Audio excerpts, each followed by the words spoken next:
Shalom, puji Tuhan. First of all, I would like to thanks for all of us.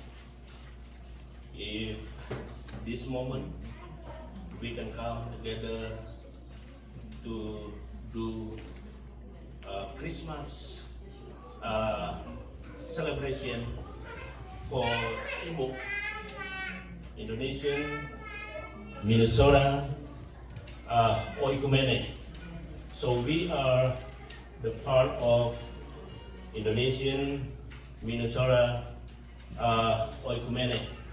So this is a breakthrough that we can make in Minnesota. Why? Because during 23 years when I live in this state, this is like my pray. Ya, ini adalah kerinduan saya bagi kita semua yang ada di kota Minnesota ini, agar supaya terjadinya satu hubungan sebagai saudara bersaudara di dalam Tuhan. Dari jauh kita datang dan berada di negara ini, saya percaya bahwa ada maksud dan tujuan Tuhan kita boleh ada bersama-sama di kota ini. So this is great opportunity for all of us.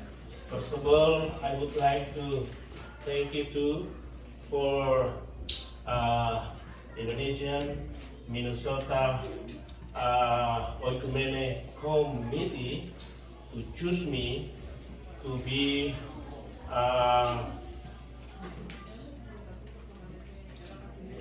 a speaker. So I almost forgot. And also, I feel sorry about my health. More a week I get sick during the weather change from the winter to from summer to winter. And during more a week ago, I went to the doctor. The doctor say a lot of people can get like disease, when the weather change. So that's why I looks like skinny now, because more than a week I didn't eat the food the what I like to eat, like Indonesian food, something like that. But most I just eat like pork rice with the egg. So that's why I'm skinny like this. But I think it's okay, right? Okay. And also I would like to thanks for the IMO committee to choose our church, Battle Rock over here. And also I am the part of the ministry in this church, especially for Indonesian community in this area. And also I have to speak English or I speak Indonesia. I think Indonesia, ya. Yeah, topik, Oh ya, oke. Ya, dan saya bersyukur bahwa sebetulnya saya hari Jumat berangkat ke New Jersey karena gereja kami mengadakan dua acara. Yang pertama adalah penamatan Sekolah Alkitab Indonesia Pantekosta yang secara online, dan ada penamatan di New Jersey kemarin, dan sekaligus bahwa Natal bersama daripada gereja kami di New Jersey, dan saya adalah sebagai salah satu anggota daripada majelis daerah yang ada yang bergerak di bidang penginjilan, ya. Dan selain daripada saya terlibat di bidang penginjilan dari pelayanan ini, saya juga adalah salah satu anggota dari Majelis Pusat juga di penginjilan. Jadi sepertinya memang sangat sibuk sekali. Namun saya melihat bahwa God work together for all of us to make good for the people who believe in Him. That is Romans chapter 8 verse 28. Sehingga saya pun berpikir bahwa kalau seandainya saya berangkat dalam keadaan kondisi tubuh yang seperti ini, maka akan banyak hal-hal yang terbengkalai.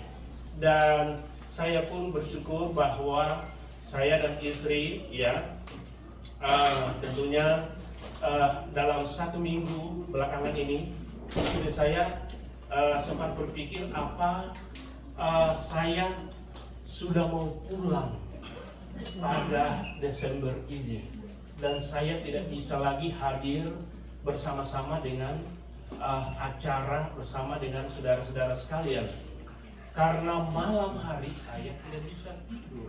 I cannot sleep in the night time. Dan batuknya ini menyerang secara bertubi-tubi. I don't know if everyone have experience like this. When I do coughing, I do coughing. Wah, almost done. Wah, that is I get. But during a week ago, yeah, until now, and then the time for me and my wife pray to God and also encourage to a lot of things in our life, even the ministry, even family. So a lot of things that we ada banyak yang kami perlu renungkan, perlu sampaikan kepada Tuhan apa yang Tuhan ingin tentunya kerjakan bagi kami, karena di tengah-tengah kesibukan kami di dalam pelayanan kerjaan Tuhan. Dan istri pun saya juga terlibat sebagai salah satu daripada pengurus daripada sekolah Alkitab yang sedang berjalan sampai saat sekarang ini. Dan sekolah ini bergerak di tentunya charismatic or Pentecostal, some kind like that. Jadi kalau ada saudara yang punya kenalan, punya saudara yang ingin bergabung, menambah, mengikuti pendidikan ini, sekolah ini tetap terbuka. Karena apa? Tujuan akhir daripada hidup kita ini, selain daripada kita mau melayani Tuhan, tentunya tujuan akhir bagi kita semua bukan di dunia ini, tetapi the last destination is not in this earth, in this world, but in heaven. And then we agree about that. So the certain time that we have, dalam waktu yang singkat ini, apa yang kita mau lakukan? Saya dalam waktu yang singkat ini, katakanlah 20 tahun ke depan, masih ada yang waktu yang Tuhan berikan kepada saya. Kalau saya diberikan usia sekitar 20 sampai 30 tahun, berarti waktu saya sekitar itu. Bagi saudara yang punya usia mungkin di bawah, saatnya bagi kita untuk merenungkan hal ini. What we have to do for Christ, karena Ia sudah datang ke dunia untuk menyelamatkan saudara dan saya dari segala lumpur dosa, dari segala kehinaan, dari segala lembah kegelapan yang kita perbuat, sehingga kita menyadari bahwa manusia ini tidak ada yang perfect. Nobody perfect. As a pastor too, as like me, I'm not perfect. I am a human being. Saya bisa melakukan kesalahan, hal-hal yang tentunya tidak menyenangkan hati Tuhan. Tetapi kita bersyukur bahwa Allah yang memberikan rasio kepada kita, intuisi yang luar biasa bagi kita, untuk selalu mengingatkan kepada kita apa yang perlu, yang kita harus perbuat untuk menyenangkan hati Tuhan. Mungkin itu sebagai pendahuluan saya, dan sekarang kita akan masuk kepada pemberitaan firman Tuhan, dan waktu yang saya diberikan adalah kurang lebih 20 menit.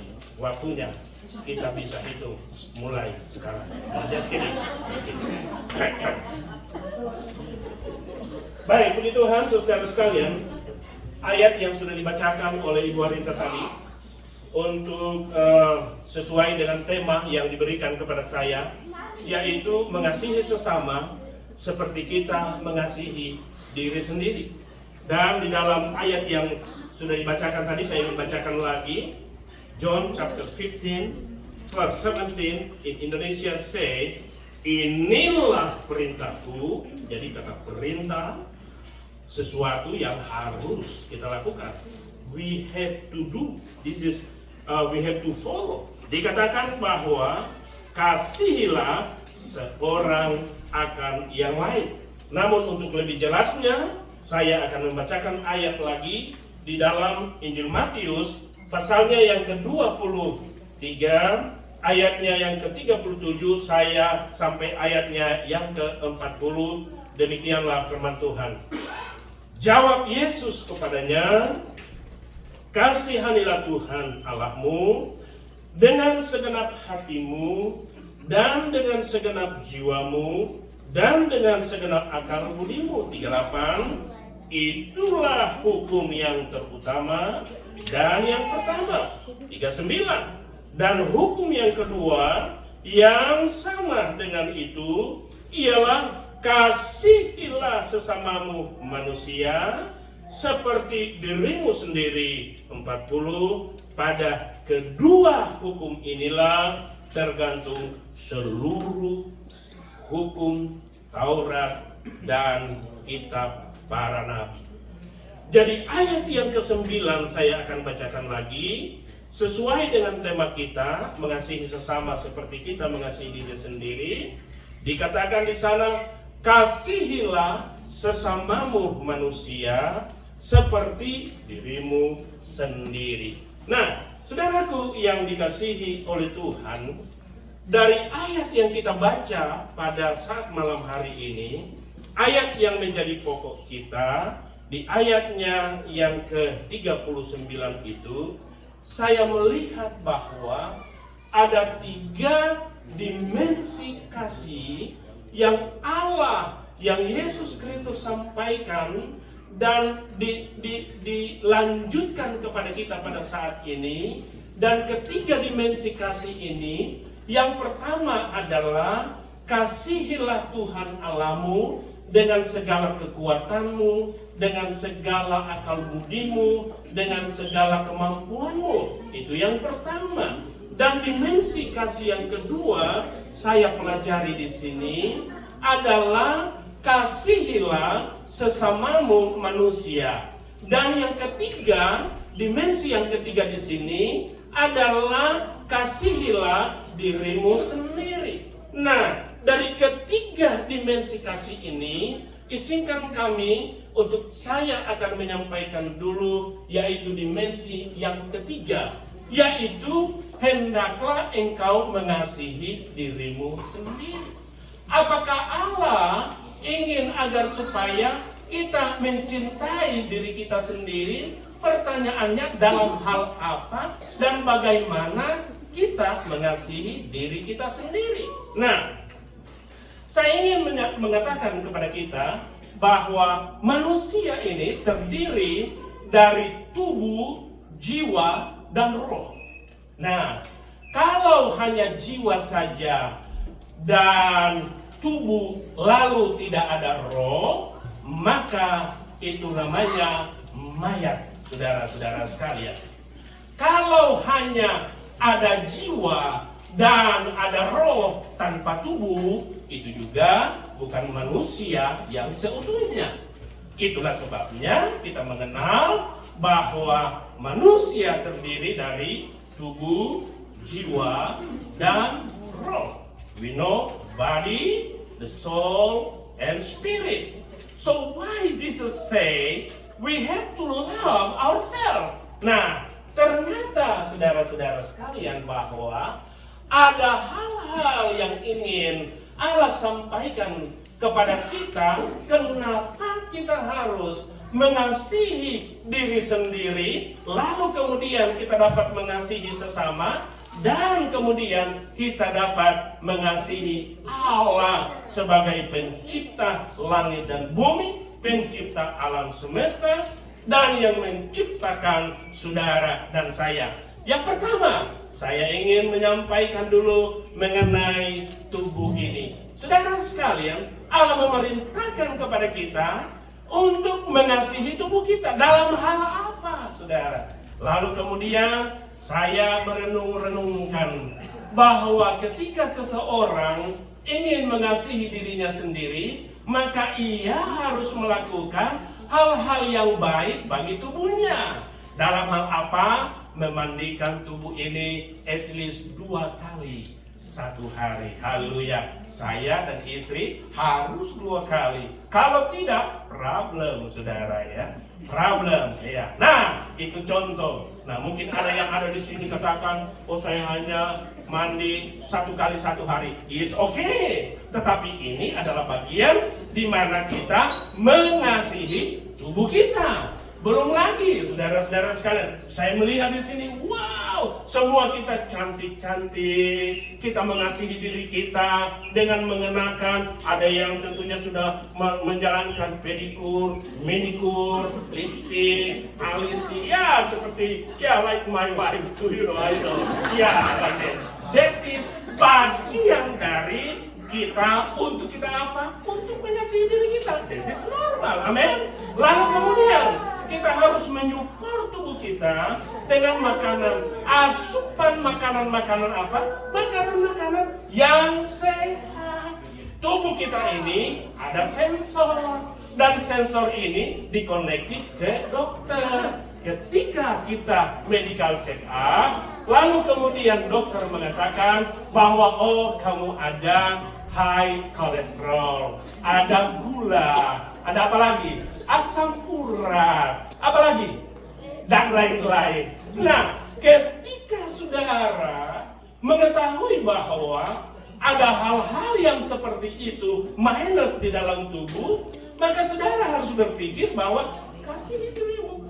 Sudah tahu ada asam urat, sudah tahu kolesterol, sudah tahu darah tinggi, lalu saudara tidak kontrol apa yang saudara makan. Betul tidak, saudara? Alkitab berkata, mati dan hidup dikuasai oleh lidah.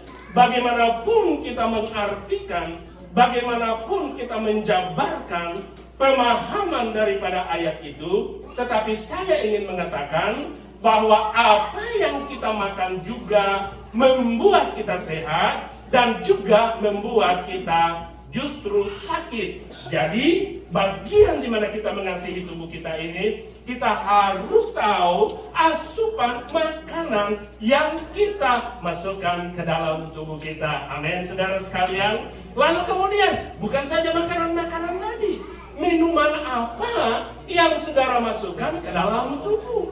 Apakah itu air?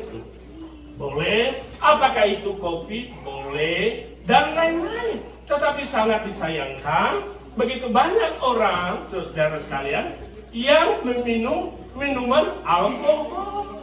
Itu tidak baik bagi kondisi di mana ketika saudara mengendarai kendaraan. Karena ketika engkau speeding, saudara tidak teratur di jalan, miring ke sana kemari, berhadapan dengan aparat keamanan. Lalu kemudian anak-anak yang masih di bawah umur lalu kemudian minum minuman keras, tidak bisa mengontrol pikiran mereka sehingga bisa merusak. Sehingga saya katakan bahwa ketika kita tidak mengontrol apa yang kita makan, apa yang kita minum, maka kita tidak mengasihi diri kita. Oh, saya percaya bahwa kita semua yang ada saat ini, kita adalah orang-orang yang mau mengasihi diri kita sendiri. Amin. Haleluya. Wow, saya melihat makanan di belakang sudah siap. Bukan berarti bahwa saya menyampaikan ini untuk menyinggung saudara, tidak. And honestly, saya menyampaikan apa yang disampaikan oleh Alkitab tentang mengasihi diri sendiri dalam hal tubuh kita. Oke? Jadi ini bagian yang pertama mengenai tubuh. Lalu di dalam tubuh kita juga, selain daripada tubuh, lalu apa? Ada apa? Ada jiwa kita. Ada jiwa di dalam tubuh kita. Dan semua kita yang ada pada saat ini memiliki jiwa. Kalau saudara sakit, katakanlah jiwa saudara gundah gulana, jiwa saudara dalam keadaan kemelut, apa yang saudara lakukan? Kalau jiwa saudara dalam keadaan seperti itu, ya, ada perasaan galau, ada perasaan ketidaktenangan, ada perasaan apa lagi? Dan perasaan-perasaan yang lain.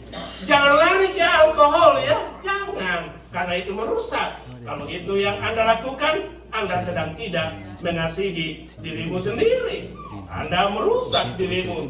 Dan itulah sebabnya banyak orang yang melakukan banyak hal-hal. Misalnya ke karaoke. Ya, kalau di Indonesia kan ada banyak pub. Di sini juga ternyata ada begitu banyak. Hanya disayangkan bahwa ketika mereka dalam keadaan gundah gulana seperti itu, lalu kemudian mereka ke tempat-tempat diskotik, sudah ke tempat seperti itu, lalu tambah lagi minum wine. Ya memang suasananya, ya seperti itulah ya. Saya tidak bisa mengidentify suasananya kira-kira seperti itu. Aduhai, sepertinya jiwa saudara itu terhibur dengan teman-teman yang ada, with the old people in there also. They went there and they believe my soul can feel happy. So that's why I go over there every weekend dan lain-lain sebagainya. Itu yang salah. Yang benar adalah datang kepada Tuhan, nyanyikan pujian dan penyembahan kepada Tuhan, naikkan syukurmu kepada Tuhan sehingga jiwamu ini tenang. Raja Daud adalah seorang yang mengerti hal ini. Ketika jiwanya gundah gulana, dia datang kepada Tuhan, dia datang menyembah Tuhan, dia bersyukur kepada Tuhan sebagai pencipta, sebagai creator yang sudah menolong. Dan yang ketiga, selain daripada dalam tubuh ini, ada tubuh, ada jiwa tadi, lalu yang ketiga ada apa? Ada roh. Roh ini saudara-saudara sekalian yang dapat terkoneksi antara Allah sebagai pencipta dan manusia yang diciptakan oleh Allah. Itulah sebabnya dalam Kejadian pasal 1 ayatnya yang ke-26, baiklah kita menjadikan manusia itu menurut rupa dan gambar daripada Allah. Berarti kita dicipta oleh Allah berbeda dengan ciptaan-ciptaan yang lain.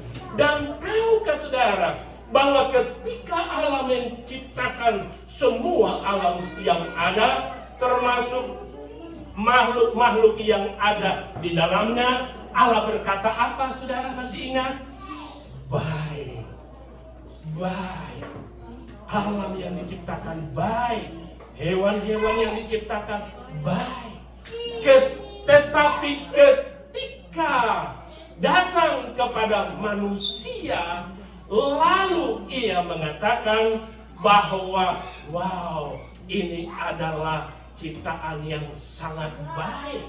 Karena antara Allah dan manusia bisa ada satu hubungan, relationship. Itulah sebabnya kita diberikan otoritas, diberikan kemampuan untuk menaklukkan semua yang ada yang telah Allah ciptakan di alam semesta ini. Nah, inilah merupakan 3 dimensi daripada kasih daripada Allah ini. Nah, setelah kita memahami, setelah kita mengerti ketiga dimensi yang Allah berikan kepada kita dalam hal yang saya katakan tadi, mengasihi diri sendiri, lalu kemudian kita naik step lagi kepada step yang kedua.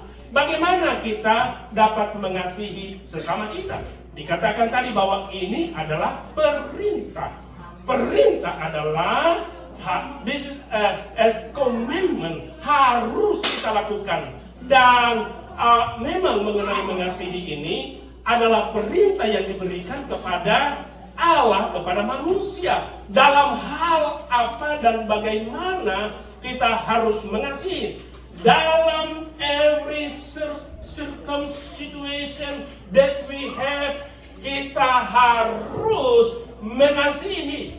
Persoalannya di sini, saudara-saudara sekalian, dan inilah sebuah ajaran yang diberikan oleh Yesus Kristus, bahwa kita harus mengasihi sesama kita, manusia, saudara sekalian. Ini adalah perintah. Namun banyak orang yang berkata, bagaimana Pak Pendeta kita mau mengasihi dengan orang yang memiliki mulut ember, kira-kira seperti itu, dengan mengomongin di belakang. Tidak ada urusan. Tidak ada urusan. Karena kita sedang berhubungan dengan Allah pencipta kita. Amin, saudara sekalian. Urusan Allah kepada kita, urusan orang kepada yang lain, saudara. Jadi tugas saudara dan saya adalah mengasihi tanpa syarat, saudara-saudara, ya. Banyak orang berkata, saya mengasihi asal begini, saya mengasihi kalau begini. Tidak, saudara. Kita mengasihi oleh karena apa? Oleh karena Allah terlebih dahulu mengasihi saudara dan saya. Itulah sebabnya kekristenan, keyakinan kita, Yesus Kristus mengajarkan kepada kita, ketika engkau dibenci, jangan engkau membalas dengan membenci, tetapi engkau harus mengasihi, engkau harus mengampuni. Bagaimanapun engkau diperlakukan tidak adil, engkau harus mengasihi. Karena ini adalah perintah. Itulah sebabnya kita percaya bahwa semua hamba-hamba Tuhan, tidak ada yang menaikkan doa. Aku berdoa buat si A, aku berdoa buat si B, kiranya dia disambar geledek. Tidak ada. Kalau ada hamba Tuhan yang berdoa seperti itu, sudah miring. Dia harus dilaporkan kepada sinode masing-masing bahwa itu sudah ajaran yang salah. Karena Alkitab mengatakan bahwa kita harus mengasihi dalam situasi apapun. Amin, saudara. We have to love each other. It's not because. Dan inilah kasih yang Allah berikan kepada kita. Jadi untuk memampukan kita mengasihi saudara-saudara kita, sekali lagi kita kembali kepada diri kita. Apakah kita sudah mengasihi diri kita sendiri? Haleluya. Dan yang ketiga adalah perintah untuk mengasihi Allah dengan kekuatan. Selagi kita kuat, mari kita mengasihi Tuhan.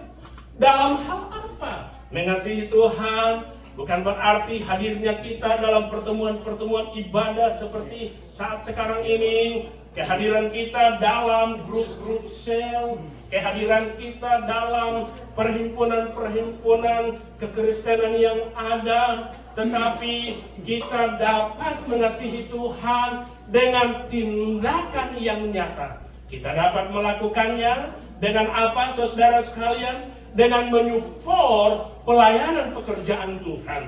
Dan ini adalah visi dan misi daripada gereja untuk menjangkau banyak jiwa-jiwa yang harus diselamatkan, menerima Yesus sebagai Tuhan dan Juru Selamat. Karena Petrus berkata bahwa di bawah kolong langit ini tidak ada nama lain yang olehnya manusia dapat diselamatkan terkecuali hanya lewat Yesus Kristus sebagai Tuhan dan Juru Selamat.